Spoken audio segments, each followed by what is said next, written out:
Lars here again from Camille's Harem. Not just a podcast by novice writers for novice writers, but also a YouTube channel for novice writers by novice writers. Because writing is an adventure, it's more fun with friends. And as a part of our summer of explosive extra content, and as I said in the rant from earlier today, I am giving to you a most wondrous episode about the writing within Fuli Culi. And I am going to specifically focus on an aspect of writing that most writers really don't touch on, let alone novice writers. So why talk about it? Because too many writers these days do not have a subtle bone in their body. For as popular as series are, such as Steven Universe and Star vs. the Forces of Evil, they really don't know how to deliver a message without beating you over the head like the Three Stooges using a rubber mallet and chickens. And the same can be said for a lot of recent young adult literature. There's nothing wrong with being upfront about your message, okay? That's actually totally fine if you want to do that. But if you really want to stick your message to the people, to your audience, you have to kind of become creative. We are wired in such a way that, yes, we will understand something when it's told to us straight up and plainly. But stories that are able to interweave deeper themes and messages into a really fun or very engaging narrative usually end up being stuck in our minds a whole lot longer. The subject of this video will be this area of writing that so many people avoid or pass over altogether because it is a little bit difficult. And really what this area is, I mean, lots of people can do the thing of just being very creative and putting a really neat theme or really neat message into a story.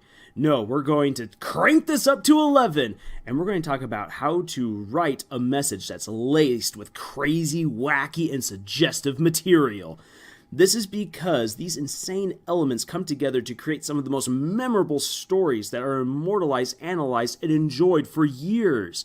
Some of these examples include things such as Alice in Wonderland, Gravity Falls, The Hitchhiker's Guide to the Galaxy, Old Man Logan, and The Big Fish, just to name a few such stories.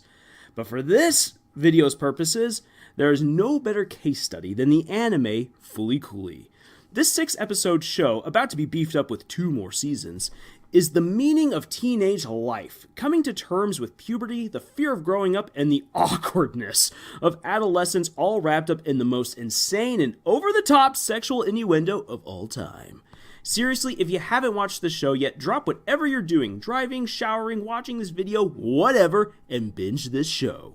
And once you have finished Fuli Culi, come back here and revel in what I'm about to talk about. This show follows the sexually tense and ridiculous misadventures of Naota and Haruko through the city of Mombasa as they fight medical mechanica and try to rein in the Pirate King Adamisk. But you already know all about that since you just dropped everything you were doing about 2 hours ago and binged the show. See, wasn't that a fun way to spend the whole afternoon?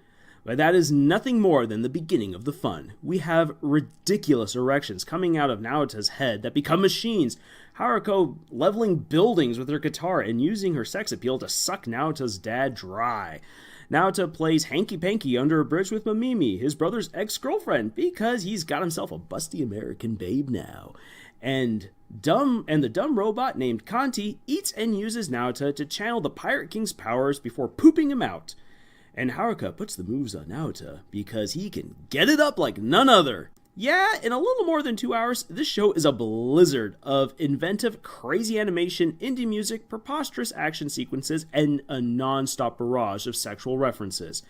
But if that is all you see, well then you're missing out on the deeper story. But don't worry, because this anime will never leave your memory again, so you will always be able to come back and revisit this deeper story. And once you see the deeper elements that are in all of the wacky wonkiness, they sink even further into your mindset. You will never forget them. Why?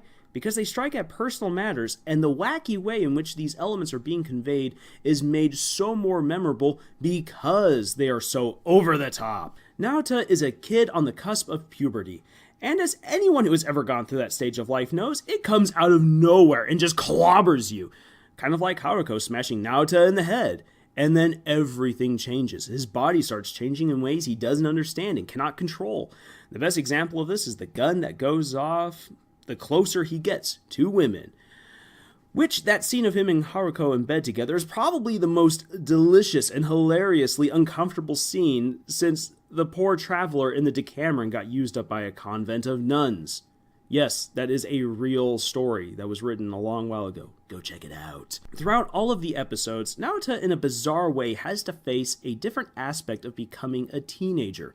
Feeling alone and abandoned at some points, and feeling invincible at others. There's the loss of innocence, developing crushes, depression, the feelings of euphoria, perceiving the lies of the adults, and at the same time wanting what the adults have, and finally discovering what he really wants with his own life. Each of these are themes that are blended throughout the narrative, and each is something that we can all identify with on some level or another. One of the most important messages of them all is coming to terms with growing up. The final battle is truly strange and so fast-paced that it is easy to miss what is really happening, as these giant robots fighting and Naota and Haruko have suddenly become demigods fighting with guitars? The last fight, however, is a culmination of everything that has happened thus far in the series, as Momimi unwittingly helps a giant robot regrow itself to get revenge on her classmates, thus allowing Medical Mechanica a chance to iron out the brains of everyone on Earth, which is yet another deeper theme placed within the show about conformity, government control, and the absence of the individual in society. But moving on, this leads to a massive battle wherein Haruko plans to unleash the Pirate King by having Kanti eat Naota so she can steal Atomisk's phenomenal cosmic powers. However, Naota doesn't play the same ballgame. He emerges from Kanti wielding the guitars that belong to a kid like him and the guitar of a powerful adult like Atomisk. He then merges them together and he fights Haruko. In a way, he has become the Übermensch, a man who can stand above everything that the world is and hold incredible power. But instead of destroying Haruko, he confesses his love for her and kisses her. What's up with that? And he has accepted that he is growing up and he embraces the changes. He relinquishes both childhood and adulthood, two incredible powers, and steps willingly into puberty and adolescence. So think about that for a sec. And you'll realize it's very deep and powerful. These themes of what it means to be a teenager could have been said outright, but Fuli Culi meshes them so deep within a crazy story of aliens, robots, and sex that it's easily missed. And many would argue that it would be better to just outright say these messages and make them interesting and entertaining, kind of like what Steven Universe does with its messages. But that comes back to being hit over the head with a mallet. Not everyone wants to be preached to, and not all open messages can be made entertaining. So again, why bring this up? You see, for myself, many of the stories I'm working on contain bold ideas, and I found that being forthright doesn't necessarily do them justice. It just ends up coming off as really preachy. In my very first novel, I have people that are able to take their own imagination and weaponize it. And imagination is just messy and crazy. So trying to, in a way, regiment imagination, make it all nice and pretty, and just being very upfront with the kind of messages that I want to give regarding weaponized imagination, it just didn't make the story flow very well. It felt very blocky, but if I allowed myself to just kind of go with the flow and show just how messy a person's train of thought can be, and how sometimes we can just come up with the most ridiculous things, it became a lot more fun. It could flow a whole lot better. And it allowed me then to kind of slow down at certain places where I needed to explain some of my messages. Or otherwise, I just put them on in and I let my readers discover them for themselves. That's kind of the fun of writing, the discovery. There are some ideas you may have, some stories that you might want to tell, some themes you'll want to incorporate that will require using what is essentially an insane story frame. Odd humor, innuendos, insanity. If you want to write this way, it will take practice. This is a harder way to tell a story than just being upfront. But just as Fuli Culi pulled it off, so can you. Crazy storytelling is evocative, compelling, and entertaining. It's a blast to read or watch. And if you want other examples of this kind of storytelling, a good example is The School for Good and Evil and Alcatraz versus the Evil Librarians. Both are excellent reads and I highly recommend them. So how exactly is it that these authors are able to take these insane ideas and make them kind of coherent? Once again, as I said, it comes back down to practice. You have to think about what kind of story you're telling. What are the main themes that you want to touch on? This is an instance where you really have to be more of an architect writer as opposed to a garden writer, where you really have to kind of structure yourself saying, okay, where is it that I'm really going? I can have tons of fun along the way, but I need to know what my end point is. You can go the more garden variety route, but then beware, you're probably going to go to some strange places you weren't expecting. And that's really for you as the author to discover. As I said, this is going to take a lot of work. It takes also a great understanding of the themes that you want to talk about. Just simply having an opinion on a matter doesn't make you, well, an expert. You have to be able to really educate yourself on the themes that you want to talk about, so that way you know how you will best be able to incorporate them into the insanity. And as far as the insanity goes, you just need to have fun with it. Now, you want to make sure that it is still comprehensible. Fuli Culi often gets very close to just being so bizarre that it's hard to follow. So pacing is also a very big matter. The show took a huge risk only being 6 episodes long, but by keeping it 6 episodes long, no joke and no idea went too far that it pittered out and died. So timing, pacing, this is all very important when it comes to writing an insane story. So now then, thinking about it, Fuli Culi is about to get 2 more sequel seasons. And I'm looking forward to them, because of what they appear to offer. From the general synopsis of which we have, Haruko will return to battle Medical Mechanica along a 14-year-old in the 2nd season, and in the 3rd season, a 17-year-old. And this is an important detail, because coming back to Naota and his journey of accepting puberty, we will continue to see how others come to terms with their teenage legacy, but at different ages. Age offers different experiences and a different point of view, and we will get to see how they face and deal with many more teenage themes. So to that end, I can understand Naota's absence from the upcoming seasons, as far as we can tell that it will be. He has already faced and overcome his challenges. He accepted puberty and moved on. If that's true, though, that he won't show up, I'll miss him. And for any of you who caught that little tidbit in my rant about shipping and the effects it has on our writing, you will see that I totally ship him and Haruko. What can I say? I just really like my long shot pairings. Let's just say that I'm going to go with the manga ending on this one. Though, if we want to get into the realm of theories, the guitar that Haruko is using in the trailer is not the one that Naoto gave to her. And she left her original in his keep. And since we were told that we can expect to have answers as to what happened to the original guitars, there is a chance for his return. But we'll just have to wait and see. But here's the thing. The show's own crazy story left itself open for more installments, so take note of that as well, writers. If you want to leave yourself room for a sequel, leave larger background questions and details open to address later on. In the meantime, focus on the immediate plot and character details.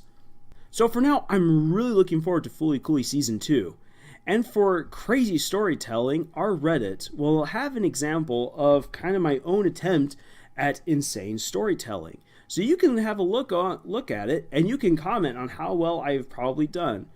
Granted, the themes I'm dealing with are a little bit more than what I can probably pump into a single scene, but it will give you a chance to see how someone else kind of approaches bizarre, crazy tales.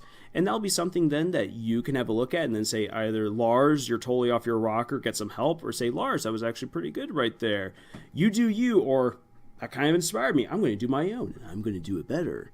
So go to our Reddit and check that on out. And while you're thinking about checking out our Reddit, please also go to our podcast episodes found on Podbean, iTunes, and Google Play, where we'll be talking a lot more about how to write your stories, how to avoid pitfalls that young writers make, and in general, just how to improve the quality of your writing. And if you like the content of this channel, please make sure that you like, subscribe, and click the bell icon to be notified of all of our future content. And we also have a Tumblr and a Pinterest that you can check out, as well as our Reddit, to be inspired a little bit more, and to also have some really great exercises to improve your writing. I'll have to check with Camille about finding an exercise on how to do insane writing. I don't know how easy we'll be able to find something like that, because as I said, most writers don't usually go for this kind of stuff. And also, we have our request that you please send us links to terrible fan fictions. That way we can do epic readings of them for your enjoyment. So that's all. I hope that my little video here about Fuli Culi and its crazy writing has done something for you, that it might inspire you to try out a new style of writing. At the very least, I hope that you went and you checked out the show, because it is awesome. And yeah, tell me what you think about this style of writing. It's one that I'm very passionate about, and it's one that needs to have a lot said about it. So please do that in the comments section below, or go and contact me at Reddit. And until the next video, tschüss!